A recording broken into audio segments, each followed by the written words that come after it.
warisan gitu, gue ngerasanya kayak ya bokap nyokap gue sih adil-adil aja memperlakukan gue sama abang-abang gue lainnya. Ternyata budaya itu terbentuk juga dari sejarah, iya nggak sih?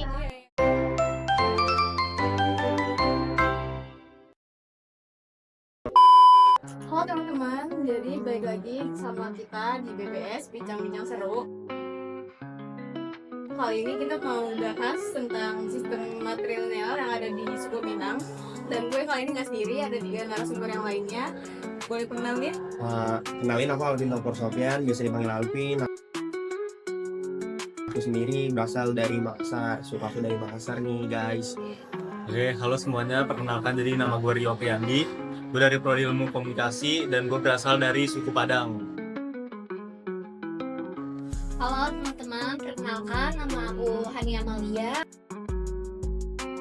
Aku berasal dari suku Minangkabau dan prodi aku Ilmu Komunikasi. Jadi kan kita di sini rencananya mau ngomongin tentang sistem yang ada di budaya Minangkabau, yaitu sistem matrilineal. Nah, FYI di Indonesia itu cuma suku dari Minangkabau aja nih yang pakai sistem matrilineal. Nah, kira-kira kalian tahu nggak sistem matrilineal itu apa? Siapa dulu nih? Boleh dari... Gue dulu. Oke. Mungkin kalau gue udah sedikit tahu sistem itu tuh jadi kayak misalnya garis keturunan orang Minang itu dituruninnya ke perempuan doang. Perempuan doang, bukan ke laki-laki kan ya? Atau emang laki-laki dapat sedikit sih? Enggak. Jadi ke perempuan doang. Nah, yang baru gue tahu sih gitu doang sih. Mungkin dari aku sama ya, kayak kurang lebih kayak yang barusan dibilang sama Bang Rio. Jadi ya emang benar, jadi kan ada matrilineal sama patrilineal. Kalau misalkan di Makassar nih, khususnya di suku aku sendiri itu kan kalau harta warisan itu turunnya ke anak laki-laki ya. Kalau misalkan di Minang itu benar-benar garis keturunan dari ibu nih, perempuan semua. Kalau di Makassar tuh kayak gitu, benar-benar tuh ke anak laki-laki semua. Oke. Kalau dari aku sendiri sebagai keturunan perempuan di Minang, itu sistem matrilineal itu garis keturunan dari ibu ya. Jadi semua keturunan yang ada di Minang itu kepalanya itu dari ibu. Jadi anak ibu bukan anak ayah kan. Oh iya betul. Jadi tapi tuh jadiin patokan gak sih kalau misalnya anak-anak di Padang itu tuh lebih dekatnya ke ibu jadinya? Mungkin nggak, kalau untuk deket ibu kayaknya nggak harus suku Minang, semuanya merasa nggak sih kalau ibu, karena ibu tuh lebih pelangkul ya jatuhnya. Kalau ayah kan kerjanya di luar, kalau ibu banyak di rumah kan. Betul. Iya. Setuju gue sama yang itu setuju banget tuh sebenarnya. Iya, Emang maksudnya bukan gara-gara gue orang Padang ya. iya. Cuman emang dari pengalaman tuh ya gue lebih dekat ke ibu daripada ke bokap gue. Oke. Soalnya ibu gue tuh kayak lebih baik dan bapak gue lebih keras lah gitu bahasanya. Oh, Kalau dari gue gitu. oh ya tadi Alvin tuh dari Makassar ya? Iya, dari Makassar nih. Nah, kita tuh punya kesamaan kalau nggak salah. Karena kan orang Padang ini kan terkenal sama keras didikannya. Nah, orang Makassar tuh juga terkenal keras. Apalagi dari segi bahasa pun kita tuh apa ya, kayak sebenarnya tuh kita ngomongnya santai, tapi tuh kayak apa ya, logatnya itu tuh kayak kasar gitu loh, keras-keras sebenarnya. Mungkin intonasinya ya. Intonasinya sebenarnya kita juga ngomongnya tuh ya udah biasa aja, Iya. cuma terbentuknya tuh emang yang keras gitu kan. Tapi sebenarnya gini, sama sebenarnya kurang lebih kayak gitu. Dari intonasi nada bicaranya itu kayak kelihatan keras. Padahal sebenarnya itu mereka tuh ngomongnya biasa aja. Jadi mungkin buat orang yang di luar suku Makassar nih, mereka banyak salah paham karena kayak kelihatan marah-marah. Padahal sebenarnya itu mereka kayak ngomongnya biasa aja. Jadi kayak gitu kurang lebih sih. Oke, jadi kita tuh punya kesamaan budaya ya guys, tentang bahasa dan tutur intonasi dari suku Minangkabau sama suku Makassar. Nah, kan tadi kan kita udah ngomongin tentang kesamaan budaya dari bahasa orang Minangkabau sama Makassar. Nah, kita mau lanjut nih karena kan kita dari tadi nih pengen fokusnya itu ke suku matrilineal. Nah, FYI kalian tahu nggak sih kalau misalnya di Cina itu ada salah satu suku, mereka tuh juga pakai sistem matrilineal. Nah, jadi tuh di dunia itu tuh juga jarang negara yang pakai sistem matrilineal yang apa namanya garis keturunannya itu dari ibu. Biasanya tuh emang dari ayah kan. Nah, untuk Rio sendiri yang memang merasakan budaya dan sistem matrilineal di rumah, ada ini nggak sih kayak Pengalaman. pengalaman ataupun kayak perasaan aduh kok temen-temen gue apa namanya kayak istilahnya kayak dapat harta pusaka, gue enggak gitu lah. Kalau pengalaman ya, kalau pengalaman kayak gue nggak terlalu merasakan itu sih, karena gue sebenarnya di rumah tuh emang saudara gue 3 bersaudara, Oh, dan kebetulan 3-tiganya itu laki-laki, jadi nggak ada perempuannya. oke. Jadi kalau misalnya tentang harta warisan tadi ya, kalau harta warisan gitu gue ngerasanya kayak ya bokap nyokap gue sih adil-adil aja memperlakukan gue sama abang-abang gue lainnya. Maksudnya nggak ada yang kayak misalnya satu lebih disayang, yang satunya lagi malah nggak disayang. Sebenarnya gue merasa kayak ya sebenarnya adil-adil aja sih kalau dari keluarga gue. Oh, kalau misalnya dari Raffi gimana? Kalau dari gue sendiri ya, sebagai garis keturunan ibu, sebagai perempuan di Minang itu mungkin harta warisan yang turun ke perempuan itu menjadi suatu stereotip tersendiri sih menurut gue ya.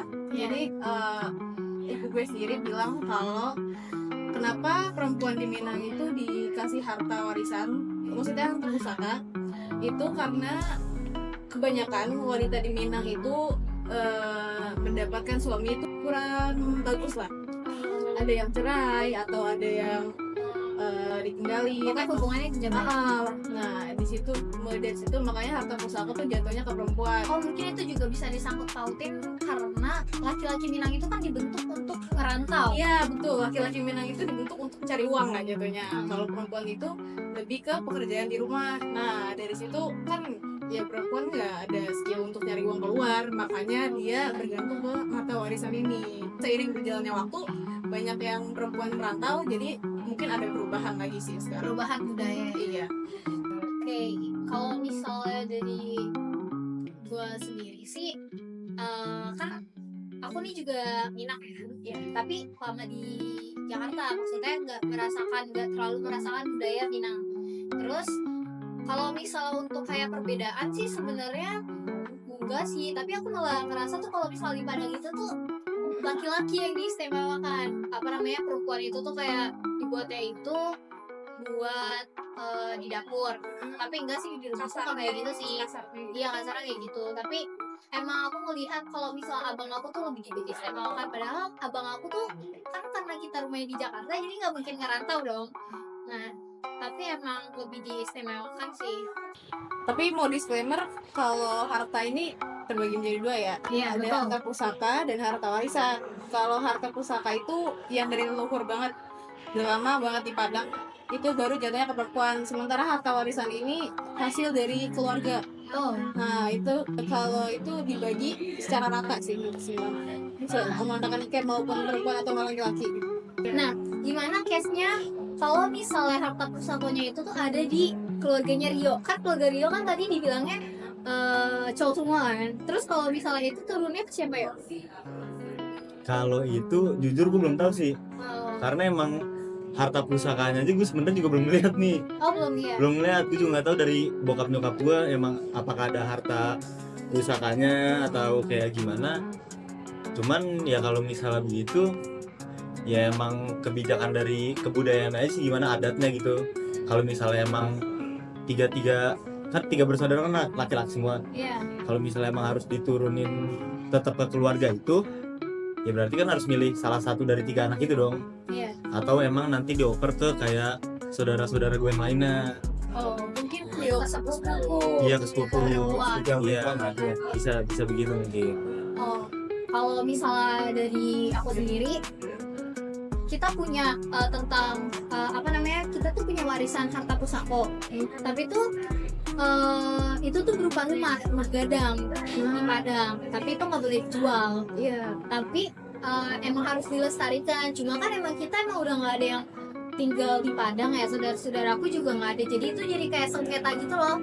Kayak ada ini punya siapa nih, sebenarnya ini punya aku, pengen aku jual tapi nggak boleh, jadinya kayak udah deh nggak apa-apa sama nyokap. Kalau dari aku sendiri kan tadi aku udah bilang ya, kalau misalkan di suku Makassar itu hartanya itu turun dari garis keturunan ayah, jadi kayak benar-benar laki-laki semua kan. Iya. Nah cuman kalau misalkan in case nih di keluarga aku kan itu mama aku bersaudara 7 orang, ada perempuannya nih 3 orang. Sebenarnya kalau misalkan kayak gitu anak perempuannya juga bisa dapet, tapi dapetnya itu nggak sebanyak anak laki-lakinya. Jadi si anak laki-lakinya ini lebih diutamakan dahulu sebelum akhirnya kayak si anak ceweknya ini juga dapet. Jadi bisa dibilang sekitar 70-30 harta pembagiannya. Berarti sebenarnya kalau misalnya di Makassar kita tuh melihatnya agak nggak adil tuh buat pihak perempuan ya. Bisa dibilang begitu karena faktanya ya emang begitu, anak laki-lakinya lebih diutamakan nih daripada si anak perempuannya ini. Oke. Tapi kalian tahu nggak sih? Ini aku sempet lihat sih. Waktu itu ada salah satu podcast yang bilang kalau misalnya orang Padang itu tuh nggak bisa nikah sama orang di beda suku. Kalian pernah denger nih? Pernah. Kalau gue sebagai orang Padang sih ngedenger dong pernah ya. Cuman gue kayak bukannya tidak memperdulikan budaya itu. Cuman mungkin emang kayak ya lebih netral aja sih gue. Soalnya orang tua gue juga tuh maksudnya nggak nekenin kalau misalnya gue harus nikah sama orang Padang juga. Jadi kayak misalnya sama siapa aja kayaknya masih dibolehin. Oke. Jadi itu tuh kalau nggak salah karena balik lagi ke yang tadi kita bahas karena sistem matrilineal. Karena kan orang Padang itu kan garis keturunan dari ibu. Nah kalau misalnya perempuan itu nikahnya itu sama orang suku Jawa misalnya, itu tuh masih bisa turun karena kan dari ibu. Cuma kalau misalnya laki-laki Padang nikah sama orang Jawa, itu tuh jadi mungkin anaknya jadi krisis identitas karena kan dia Padang yang nggak dapet dari ayahnya, terus juga kalau misalnya suku Jawa kan juga ngambilnya dari ayah, berarti kan dia juga dari Jawanya juga nggak dapet, jadi krisis identitas. Setengah-setengah gitu ya, Apa? setengah-setengah. Iya betul, tapi juga kayak bingung sih emang. Tapi balik lagi itu kan budaya ya. Tapi kalian ngomong-ngomong, kalian tau gak sih tentang nasi Padang? Dan semua orang tahu nasi Padang sih. Iya, pernah makan? Pernah. Sering Apa banget. kalau kesukaannya apa? Ayam pop. Ayam Tuh, ya, ayam sama pop. bagus banget. Nah, ngomong-ngomong tentang masakan Padang nih, kalian tahu gak sih kalau misalnya kita beli apa namanya masakan Padang dibungkus itu tuh dapatnya dua cup nasi. Oh iya. Jadi lebih banyak. Tapi kalau misalnya kita makan di sana Tempat. cuma satu doang kan? Cuma Kalau- satu doang kan? Kalau mau nambah nasi lagi tuh harus berbayar. Iya betul, bayar. Jadi kayak mendingan bungkus tapi makan di tempat. Tapi kalian tahu nggak kenapa dibungkus itu dua, nasinya lebih banyak? Kalau misalnya di tempat sedikit. Iya. Gue sih pernah denger bercandaan gitu doang. Oh bisa. Cuman maksudnya emang kalau misalnya gue kan rata-rata kan kalau misalnya nasi Padang kan beli emang dibungkus. Iya. Jadi makan di rumah dan itu emang gak pernah gue bandingin sih sama makan di tempat karena jarang juga makan di tempatnya. Kalau dari Alvin sama Raffi sendiri tau nggak? Kalau dari aku nih, aku yang bukan orang Padang asli ya, pernah baca berita itu di Kumparan, katanya tuh kenapa nasi Padang dibungkus lebih banyak dibanding makan di tempat. Iya. Jadi semisal kalau dibungkus itu mereka cuma modal bungkus nasi aja. Kalau makan di tempat itu kayak mereka kan harus nyediain piring. Iya, terus kayak jadi ada biaya tambahan dari sananya.